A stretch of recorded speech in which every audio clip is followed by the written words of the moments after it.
Hi there, my name's Andrew Hastie. I'm your Federal Member of Parliament, which means I represent this region in Canberra. And today I'm reading a story called Three Kings by Brian Harrison Lever. Long ago, in a faraway place to the north of the bright blue sky, lived King Melchior. He would look up at the sky each night and dream of touching the stars. I can touch the flowers in the garden, the snow on the mountains, and dip my feet into the cool water of the ocean. Why can I not touch the stars? He asked his astrologer. The wise old man stroked his beard for a while and then answered, "The heavens and the secrets they hold are beyond the reach of all and will remain so until the right questions are asked and the answers understood." Melchior was intrigued by this response and at once set off messengers to invite King Balthazar and King Caspar to join him. The three young men were great friends and enjoyed listening to the stories of their elders and pondering the mysteries of the world they all lived in. One night, the three kings were sitting together with their astrologers on the palace balcony sipping peppermint tea. The astrologers, who knew many of the stars by name, told the kings that the night sky could foretell the future. "Look, in the east, a new star," said the first astrologer. "Each night it will grow brighter until it outshines all others," said the second. The third wise man nodded his head in agreement and said, "Follow that star and it will lead you to a newly born child, the son of the Lord of the universe." This was exciting news, a royal prince. "We must go and take gifts for the child and for his family," the three kings agreed. Balthazar and Caspar hurried home to prepare. For the next few days there was much activity across the land. As the new star grew bigger, so too did the piles of colourful packages. There were sweets and dried fruits, new clothing and toys, silver coins and jewels and many things for boys. There were perfumes in bottles and precious things for girls, silk ribbons and necklaces of amber and pearls. One winter's morning, the astrologers announced that the time had come to follow the star. Tents were packed and camels and horses loaded with all the things needed for the long journey.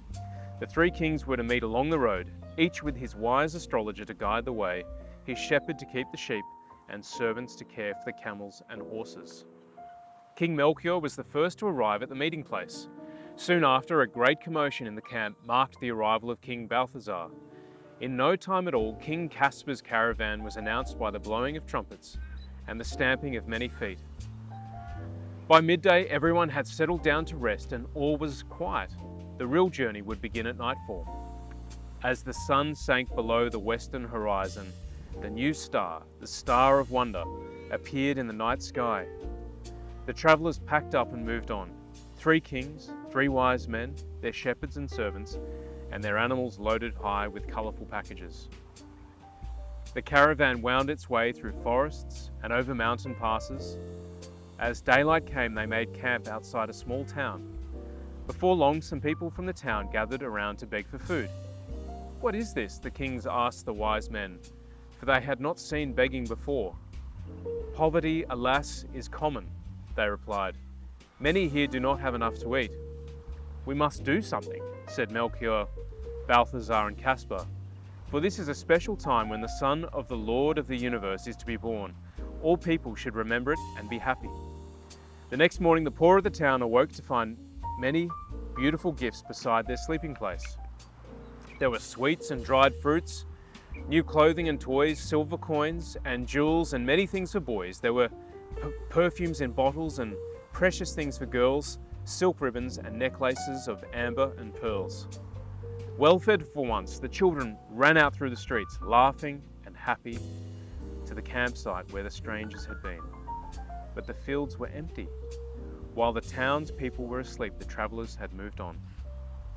After travelling all night, the caravan stopped to rest outside a great walled city. Wealthy merchants soon gathered to sell their goods. "Where are your poor people?" the kings asked them. "At work, of course, in the fields and houses of the rich," the merchants replied. "They are not like us. They came here with nothing from far-off lands."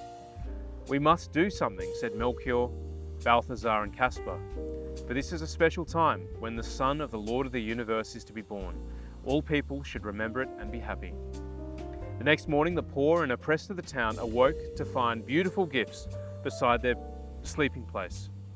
There were sweets and dried fruits, new clothing and toys, silver coins and jewels and many things for boys. There were perfumes in bottles and precious things for girls, silk ribbons and necklaces of amber and pearls. We can take a holiday at last and buy good food and warm clothes for our children, the people rejoiced. Happy and smiling, they danced all the way to the markets. The rich people didn't know what to do without their servants. Come back, they pleaded. We will pay for you for your work and give you a holiday each week. And so it was agreed. The poor and oppressed of the town could now look forward with hope to a happier future. The long journey continued for the three kings, travelling by night to follow the star and leaving gifts wherever they found people in need. Finally, they reached a small town surrounded by cedar trees. The star now shone as bright as day and more beautifully than the moon, bathing the buildings in glittering light. This is the place, the astrologers said. This is where the child will be born. They set up camp outside the town. It didn't take long as there were no colourful packages left to unload. Then the king summoned the shepherds to their tent. Look at this picture here. We see the yellow star. It looks like Bethlehem.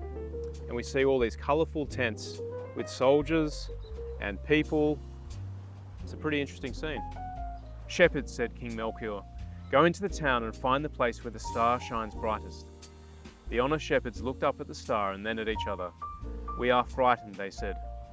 Don't be afraid, the astrologers told them, for this star brings glad tidings and great joy to the world. Hearing this, the shepherds walked bravely up the road and into the town. The three kings and their wise men then sat down together to discuss what should be done next. Balthazar spoke to the others. We have travelled far to greet the Son of the Lord of the universe, and we have given away all our precious gifts along the way. Now we are here, we have nothing left to give him. This makes us sad. The astrologers discussed this problem, then spoke as one. Your journey has been blessed with opportunity. Why should you be unhappy? You have discovered that there is poverty and need in the world, and you have given freely. You have found oppression and intolerance of people from other lands, and you have opened your hearts. All of this has increased your understanding of life.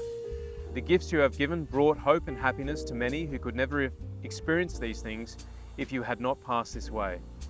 You have not yet touched the stars, but your generosity has touched many. Look again in your belongings, the wise men told the three kings. There will surely be something that each of you can give to the child on this day of his birth. Melchior searched in vain through his saddlebag and then remembered the golden chain around his neck. This charm will keep him safe, he said. I have frankincense to offer, said Balthazar. It will help the child sleep. King Caspar reached into his bag. I have nothing left but my medicines. My gift will be myrrh. It will keep him well. Soon the shepherds returned, excited and out of breath. We have found the place and the child is born, but it is not a mansion house. 3 kings, 3 wise men, and 3 shepherds quietly tiptoed in through the door of a stable. There, by the flickering light of candles, a man and a woman tenderly nursed a newborn child. We 3 kings of Orient are, bearing gifts we traverse afar, field and fountain, moor and mountain, following yonder star. The end. Can I wish you and your families a very Merry Christmas. Thanks.